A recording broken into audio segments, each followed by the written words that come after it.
Muy buenas tardes. Bienvenidas y bienvenidos a esta sala de sesiones del Consejo General del Instituto Electoral del Estado de México. Para proceder al desarrollo de esta novena sesión extraordinaria convocada para el día de hoy, pido al señor secretario proceda conforme al proyecto de orden del día que se propuso. Buenas tardes a todos. Procedo a pasar lista de presentes. Consejero presidente, licenciado Pedro Zamudio Godínez. Presente. Consejera electoral, doctora María Guadalupe González Jordán. Presente. Consejero electoral, maestro Saúl Mandujano Rubio. Presente. Consejero electoral, licenciado Miguel Ángel García Hernández. Presente. Consejero electoral, doctor Gabriel Corona Armenta. Presente. Consejera electoral, maestra Natalia Pérez Hernández. Presente, buenas tardes.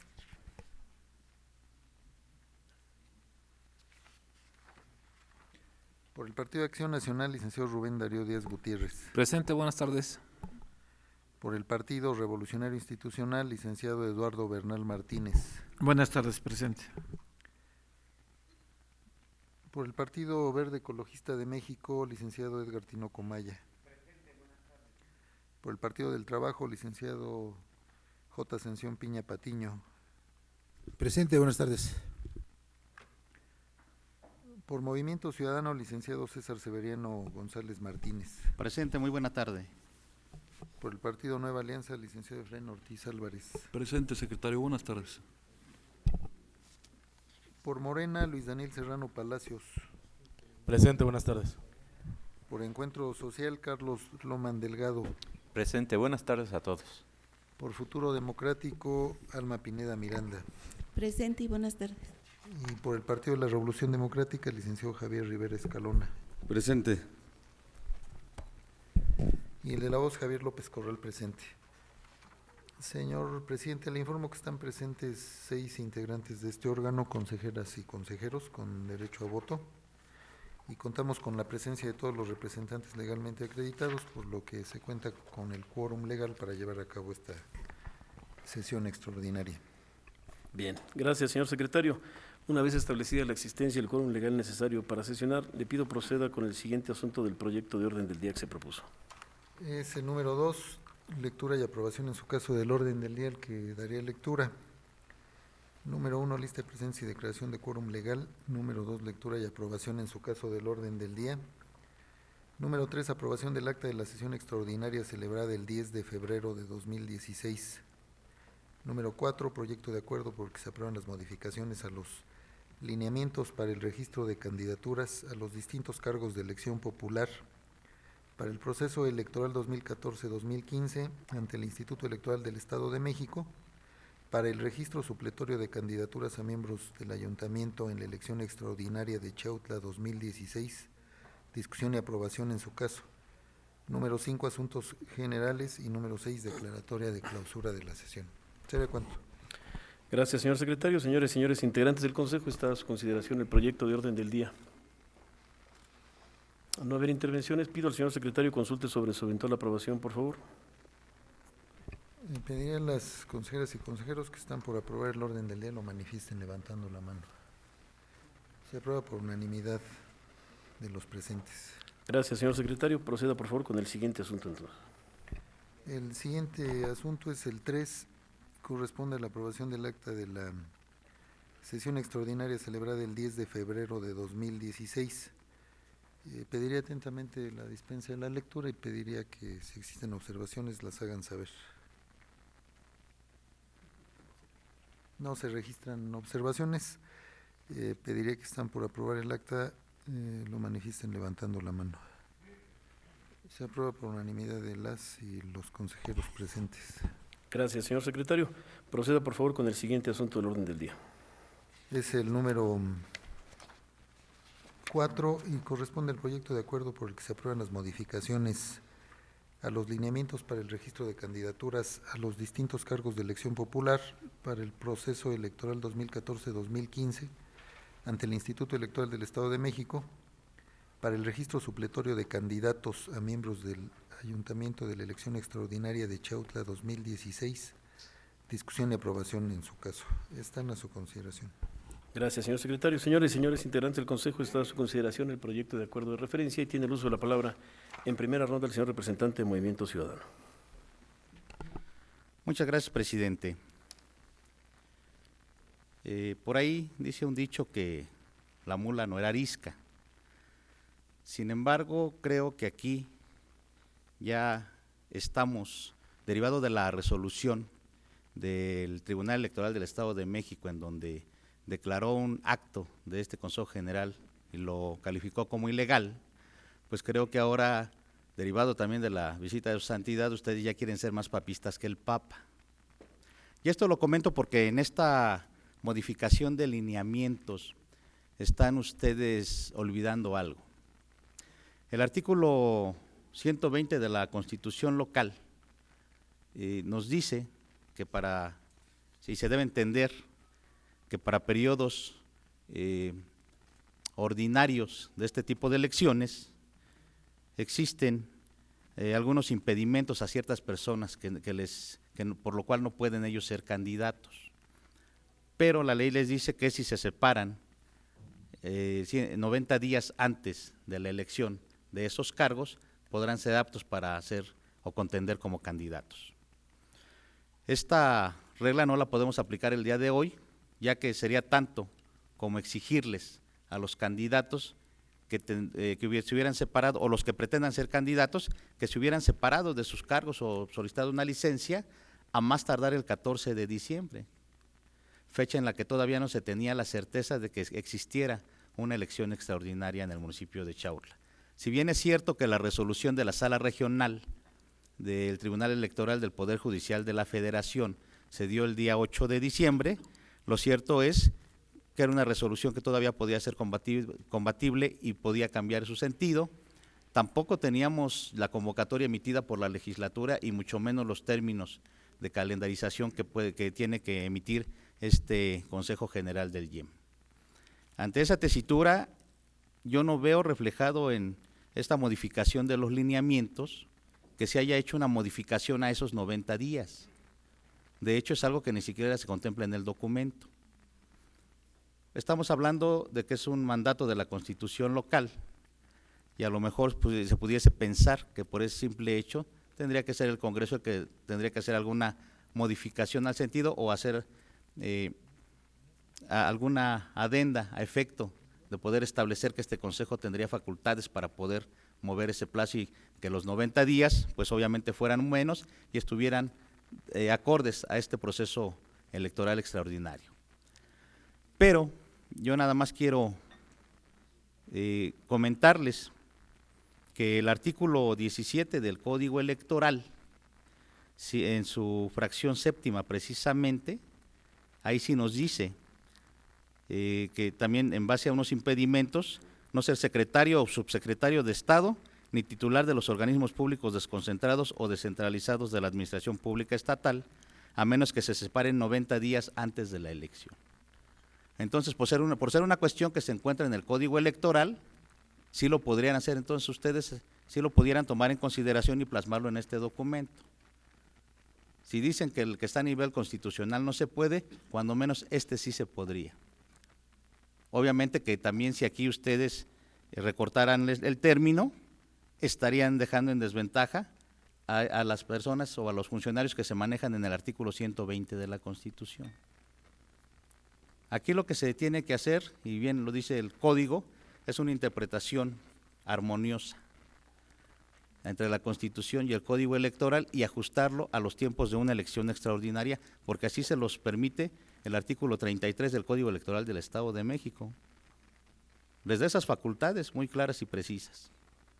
Entonces, si un ciudadano que no presentó su renuncia a más tardar el 14 de diciembre estará impedido para participar en esta elección extraordinaria si así es su deseo, ahí en estas condiciones que quieren aprobar este lineamiento, se está dejando ya en desventaja a los ciudadanos que por tener carácter de servidores públicos y no haber sido previsores o no haber consultado a algún vidente, no pudieron solicitar a más tardar el 14 de diciembre del 2015 su licencia o su separación o presentar su renuncia. Esto obviamente que atenta en contra de sus derechos civiles y políticos de la ciudadanía.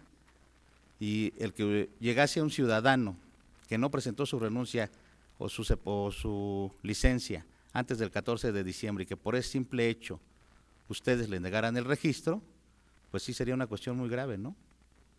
Entonces, Movimiento Ciudadano invariablemente que acudirá a los tribunales a efecto de que nos digan si es correcto el que se interprete la norma y se le exija al ciudadano esos 90 días para pedir su licencia o presentar su renuncia y entonces poder tener esa calidad de ser aspirantes o ser candidatos en su momento. Y esto quiero también concatenarlo con algo que establece aquí el propio lineamiento. Este lineamiento en su artículo 7 ya nos está exigiendo más requisitos de los que establece el artículo 252 del Código Electoral del Estado de México. Es bien cierto que existe por ahí un lineamiento del Consejo General del INE, en donde, y es el acuerdo 1082 del 2015, en el cual el INE hace ahí una referencia que derivado de la experiencia de los procesos electorales, que ahora se necesita cumplir con esos requisitos. Y entonces aquí ustedes muy obedientemente dicen, ok, si eso nos pide el INE mediante un lineamiento, pues sí hay que hacerle caso, aun cuando vaya en contra de lo que dice nuestro Código Electoral del Estado de México.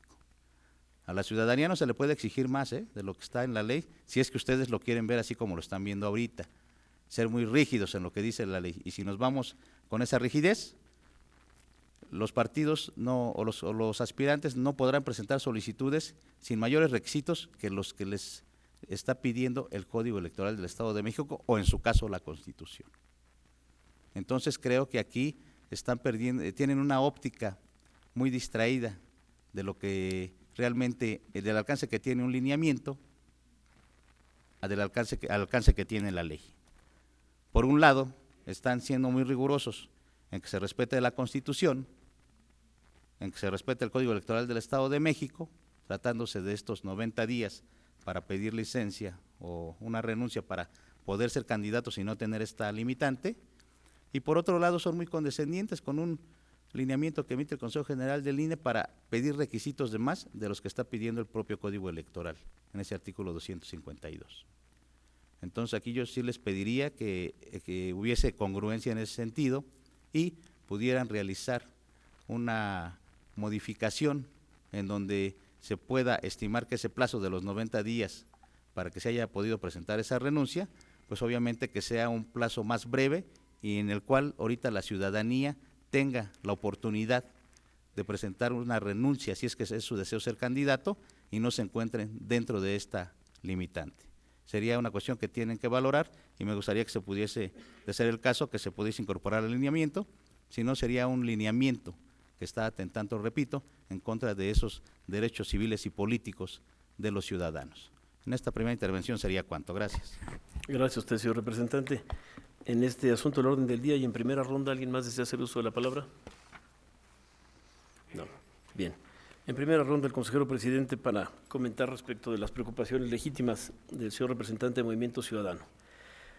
Respecto del requisito de los 90 días previos a los 90 días de separación del cargo previos a la elección, en la opinión del servidor, porque fue un tema que revisé con mi equipo de trabajo a la hora de revisar los lineamientos, estábamos, en la opinión del servidor, en una disyuntiva porque prácticamente los plazos que decidimos sí ajustar, no ajustamos todos.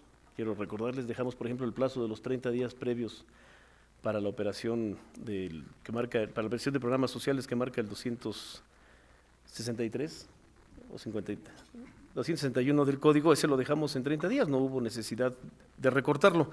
En el plazo, en este caso de los 90 días, nos veíamos en la disyuntiva porque todos los plazos que ajustamos, en la mayoría usamos como criterio recortarlos a una tercera parte. 90 días nos hubiera dado a 30 días y 30 días son un plazo que ya se cumplió. Debió haber teóricamente con este plazo de recorte a un tercio quien estuviera interesado en participar y estuviera impedido por el ocupar el cargo de los que están señalados como impedidos, ya hubiera pasado para efectos de este de esta fecha en la que estamos aprobando este lineamiento. Creemos que este lineamiento nos ayuda porque nos viene a dar certeza respecto de los procedimientos que habrán de realizar los partidos políticos y sus precandidatos o candidatos en su momento para el registro de sus candidaturas. Entonces, eventualmente no estamos conculcando ningún derecho, no fijamos un plazo porque se tendrá que revisar el caso específico de la persona, si estuviera en ese supuesto, que no haya renunciado o no se haya separado del cargo con el plazo de 90 días, si solicita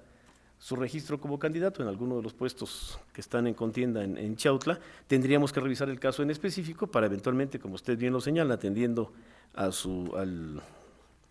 respeto irrestricto de sus derechos político-electorales, revisar el caso en particular y poder tomar una determinación como Consejo General en el marco de lo que nos permite el propio código para ajustar para ajustar lo necesario en el caso de las elecciones extraordinarias. Entonces, yo al menos tuve esa opinión, cuando lo revisamos con mi equipo de trabajo, que fijar un plazo acortando un requisito constitucional sería más complicado que en su caso revisar la situación en específico de alguien interesado en participar que se viera limitado por este plazo de los 90 días. Y respecto de los requisitos adicionales que señala el artículo 7 de los lineamientos, quiero llamar su atención respecto de que son datos que debe contener la solicitud de registro de candidaturas postuladas, no son requisitos adicionales. Esto es, si algún candidato o precandidato no presentara los datos que estamos solicitando en este lineamiento, eso no sería óbice, me parece a mí, para negarle el registro de su candidatura. Simplemente estamos como autoridad electoral en el Estado haciéndonos de la mayor cantidad de datos de los que nos son necesarios a nosotros y a las instancias competentes para la fiscalización de los recursos de partidos políticos y candidatos, para proveer de más información atendiendo al lineamiento del INE, por el cual aprobó el establecer un proceso de captura de información en un Sistema Nacional de Registro de Precandidatos y Candidatos que será aplicable a partir de su aprobación en 2015, por ejemplo, en los procesos electorales que están en marcha en las entidades del país que tienen proceso ordinario en este 2016. Entonces, en mi opinión, no estamos restringiendo derechos porque el hecho de no registrar datos en una solicitud no nos permite a nosotros negarle eventualmente el registro. Estamos tratando de hacernos de la mayor cantidad de elementos necesarios para el cumplimiento de las funciones de la autoridad electoral. Esa es mi opinión también en esta primera ronda. En este asunto del orden del día y en primera ronda, ¿alguien más desea hacer uso de la palabra? No. Perdón, tiene el uso de la palabra el señor representante del Partido de la Revolución Democrática. Gracias, presidente. Simplemente para manifestar nuestra posición con respecto a la aplicación en esta modificación a los lineamientos del acuerdo 927 del Consejo General del INE, el cual señala que por el ejercicio de la facultad de atracción emiten los criterios generales a efecto de garantizar el cumplimiento de la paridad de género en las elecciones extraordinarias. Ya no le doy más lectura, por favor. En uno de sus incisos de estas nuevas consideraciones para las elecciones extraordinarias, refiere que en aquellos casos en donde los partidos políticos hubieran participado de manera individual en el proceso electoral ordinario y ahora se hayan coaligado, como es el caso del PRD y del PT, en esta elección extraordinaria, deberemos atenernos a lo siguiente. Dice numeral 1, si los partidos políticos coaligados participaron con fórmulas de candidatos del mismo género en el proceso electoral ordinario, deberán registrar una fórmula de candidatos del mismo género para la coalición que registren en la elección extraordinaria. Numeral 2 de ese inciso C, si los partidos políticos participaron con candidatos de género distinto en el proceso electoral ordinario, deberán registrar una fórmula con género femenino para la coalición que registren en esta elección extraordinaria. Es el caso que se actualiza tanto del Partido del Trabajo como del PT, del Partido del Trabajo del PRD. El PT postuló género femenino en la elección ordinaria, nosotros postulamos género masculino. Desde nuestra perspectiva, dicho acuerdo no debería aplicarse en esta modificación de lineamientos, en virtud de que está diseñado para aquellas entidades en donde sí se aplicó de manera estricta una obligatoriedad en la paridad horizontal y vertical, circunstancia que no fue el caso para el Estado de México. Todos sabemos de ese procedimiento jurisdiccional que llevó o que llegó a una definición en el sentido de que no se podía aplicar para el caso del Estado de México, sino hasta la próxima elección local del 2018, como lo refiere la sentencia respectiva. No obstante ello, queremos dejar claro, no tenemos una actitud ni misógina ni mucho menos, acataremos lo que resuelva este Consejo General y por supuesto que en la estrategia electoral de esta coalición que hemos registrado tenemos también candidaturas del género femenino, pero sí queremos dejar claro que desde nuestra perspectiva jurídicamente no debiera aplicarse esta circunstancia que refiere el acuerdo de referencia. Es cuanto. Gracias, señor representante. En este asunto del orden del día y en primera ronda, ¿alguien más desea hacer uso de la palabra? Bien. ¿En segunda ronda? En segunda ronda tiene el uso de la palabra el señor representante de Movimiento Ciudadano. Gracias, presidente. Escuchando con atención el comentario que refirió respecto del tema que acabo de abordar, creo que son comentarios que dejan más dudas en el aire. Uno, debe quedar más que claro que si bien, como usted decía, si se hubiese recortado en una tercera parte esos 90 días, nos darían 30 días, los cuales ya estaríamos excedidos y ya no serían factibles. Eso es una previsión que debió haber realizado el Instituto Electoral del Estado de México, incluso es un tema que debió de haberse abordado en la calendarización de las actividades que se van desarrollando en este proceso extraordinario. Pero no lo hizo así, entonces el que ya se haya pasado esa oportunidad para los ciudadanos de que cuando menos 30 días antes hubiesen podido cumplir o hacer los actos necesarios para cumplir y con este requisito, pues bueno, se fueron acotados por el propio Instituto Electoral del Estado de México. Pero deja más dudas también el segundo comentario que realiza, en el sentido de que si llegase a ser el caso de que se presentase algún aspirante a candidato, el cual no hubiera cumplido con ese requisito de presentar o solicitar su permiso o su renuncia 90 días antes y lo hizo con un menor plazo, y va a ser una cuestión que de manera discrecional ustedes van a valorar. Yo nomás quisiera saber cuál va a ser el tamiz con el que van a tomar esa valoración, viendo de qué dependencia es, viendo si hay que quedar bien con alguien. Eso la verdad genera más dudas, y entonces a la ciudadanía la van a querer catalogar como ciudadanos de primera y de segunda, y a los de primera se les va a conceder y a los de segunda no. La verdad, no entendí ahora sí lo que nos quiso decir, pero sí me queda claro que ustedes de una forma discrecional van a aceptar o no las candidaturas, y eso es algo que Movimiento Ciudadano no podrá permitir. Por eso vamos a seguir observando cómo se van dando las cosas, y de entrada a Movimiento Ciudadano esta modificación de alineamiento no lo deja satisfecho, y pues bueno, tendremos que acudir nuevamente a los tribunales para ver si los tribunales dicen que lo que está haciendo el Consejo General es correcto o de nuevamente es una situación que se torna ilegal. ¿Sería cuánto? Gracias, señor representante. ¿Alguien más en segunda ronda? Bien. Al no haber más intervenciones, pido al señor secretario consulte sobre la eventual aprobación del proyecto de acuerdo y su anexo, por favor. Con relación al proyecto de acuerdo 33/2016, que tiene que ver con el punto 4 que se discute, consultaré a las consejeras y consejeros, están por aprobarlo en sus términos, y les pediría que lo manifiesten levantando la mano. Se aprueba por unanimidad de las y los consejeros presentes. Gracias, señor secretario. Le pido proceda con el siguiente asunto del orden del día, por favor. Sí, señor representante. Gracias. Nada más para solicitarle, obviamente, copia certificada tanto del acuerdo, de su anexo, y así como de la versión estenográfica. ¿Sería cuánto? Claro que sí, señor representante. Pido al señor secretario se atienda a la solicitud presentada. Y ahora sí, le pido proceda con el siguiente asunto del orden del día, por favor. Señor consejero presidente, es el 5, que tiene que ver con asuntos generales, y le informo que no han sido registrados durante la aprobación del orden del día. Bien, toda vez que no tenemos asuntos generales que tratar, le pido proceda con el siguiente asunto, por favor.